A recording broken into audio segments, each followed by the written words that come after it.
Assalamu алейкум туғандар, қандайсыздар? Назарыңыздарда қайырдан эле базар жоқ каналы. Бүгін сіздерге совхоз Фрунзеден бір сатылуучу көргөзмөкчүмүн. Биринчи жолу баруу жолун түшүндүрөйүн. Мен турган жер Чуан Фрунзе көчөсү жана совхоз Фрунзе кеткен негизги көчөнүн кесилишинде турам. Бул Войн Антоновканын центральный көчөсү жана бул жер айыл өкмөтү болуп калат. Ушуну туштурган эле сиздер түндүктү карай жүрөсүздөр. Биринчи айылда бул совхоз Фрунзе айыл болуп калат. Бул жерден жүргөн такси дагы, Ош базардан жүргөн маршрутка дагы бар.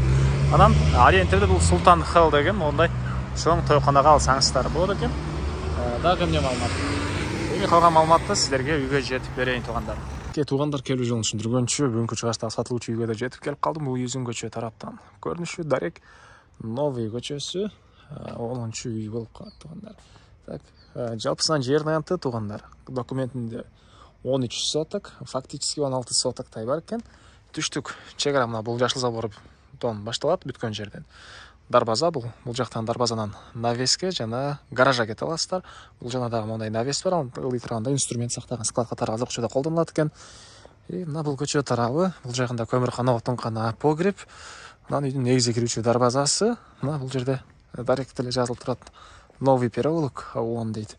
Андан ары эң эле түндүк чек ара бул жактагы мына шифрден болгон забор бүткөн жерге чейин. Бул жактагы жолго чейин. Бул жагы угловой болуп калат туугандар. Негизинен кааласаңыздар, бул жакта үйдү алып туруп, онан бери дагы бир 4 сотоктай жер бардай көрүнөт туугандар. Өзүнчө сатып жүрсөңүздөр деле болгодай кааласаңыздар. Кааласаңыздар жалпы участокты колдонсоңуздар деле болот. Документинде 13 соток, анан фактически 16 сотоктай бар экен. Мына ушул угловойго чейин болуп калат туугандар. Мектеп жөө 5 мүнөттөй аралык, садик жөө 2 мүнөттөй аралыкта барып келсе болот экен.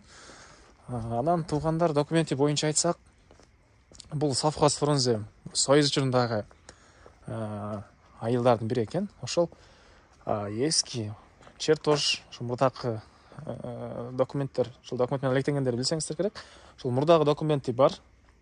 Аны кызыл китеп оңой эле кыла алса болот дейт. Жана купли-продажасы бар.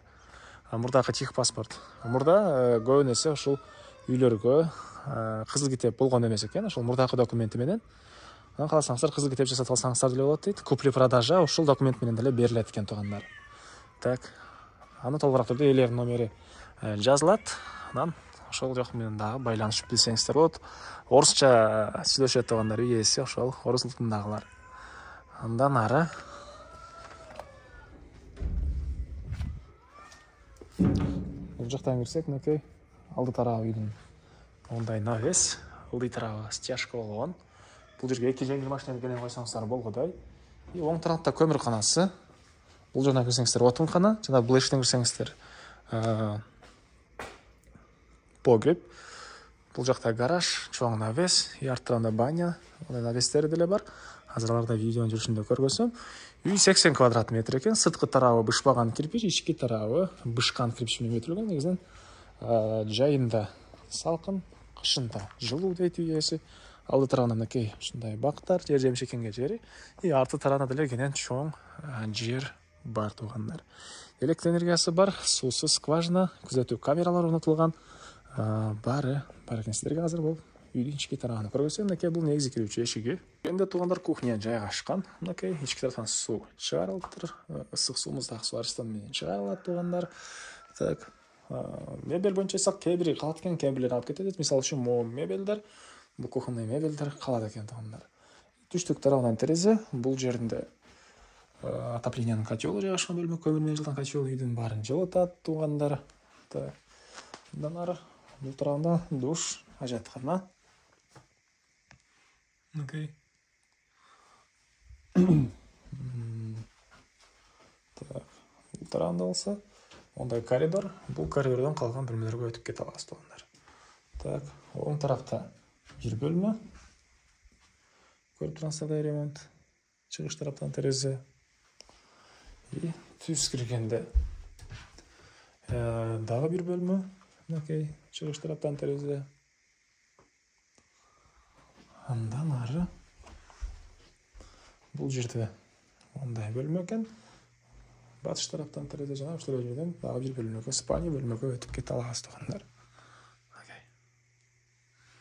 Так, эми андан ары сиздерге корозун ачып калган маалыматтарды бир чекеден берейин. Андан ары Ошол жерден бир жакадан көргөзүп кетейин туугандар. Бул жакта мынакей погреб.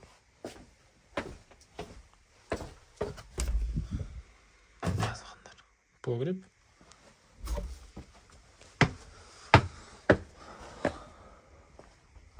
Бул тарабында гараж, мындай тротуарлар туугандар. Үйдүн тышкы тарабында жатканы. Анан үйдүн ички тарабында деле бул чоң үйдө дагы.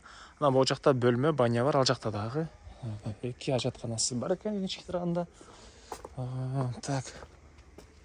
Мынакей бул жактан киресиздер. Киргенде бир мондай азыр спринтер, жүк ташыган спринтер, андан ары бул жагында гараж. Мынакей. Бул жагында гараж туугандар. Бул спринтер деле сатылат экен, тагын ушундай жүк ташыган. Бул жөнүндө сурасаңыз, бул жака мына инструмент сактаган склады. Так, үйүбүздүн түштүк тарабынан көрүнүшү, гүлдөр. Бул жактан ары өтүптүр туугандар. Так. Бул жакта үйөс толук кармайт окшойт. Үйүбүздүн чыгыш тарабынан көрүнүш. Жана бул жакта деле мондай навес, жана бул навестен түйүнө деле, беден деле бир жай алып койсоңуздар, болгудай жер экен туугандар. Очогун алып койсуздарбы. Андан ары бул жакта бир склад, мынакей туугандар, мондай ылдый растяжка. Бул жагында бир мондай бөлмө. Жерде азыр ушунда жашашат. Элери бияктан баня, душ, ажатканасы. Бул жерде ракайнанын суу чыгарылган туугандар.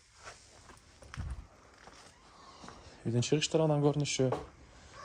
Жана бул жагында астарында да ошончо кенен жер. Бул жолу менин 4 соттон көрөктөй чыгат экен бул жер туугандар. Бул жагы арка чейин. Калсаңыздар кийин үй салып, өз жасатасыңыздар деле, калсаңыздар колдон жер жемшек сеңиздер деле болот. Негизи мал менен алектенгенге деле жакшы жер. Мал менен алектенгендер деле бар. Калсаңыздар мал сарай салсаңыздар деле болот. Көчө тараптан чыкканга мынакей. Бул тараптан дарбаза коесуздарбы, бул тараптан дарбаза коесуздарбы? Койсоңуздар болот. Бул үйдүн баасы $60,000 сатып иелери. Анан дагы сүйлөшүү болот. Эсинин номери экранда жана описанияда есител деп жазылып турат. Азыркы кылып сүйлөшүп көрүңүздөр, сүйлөшүүлөр болот туугандар. Анан достор менен, группалар менен бул видеону сиздер бөлүшсөңүздөр, мага бул үй ээсине чоң жардам берген болосуздар. Анда эмесе мен сиздер менен коштошом туугандар. Кийинки чыгарышка чейин саламатта калыңыздар.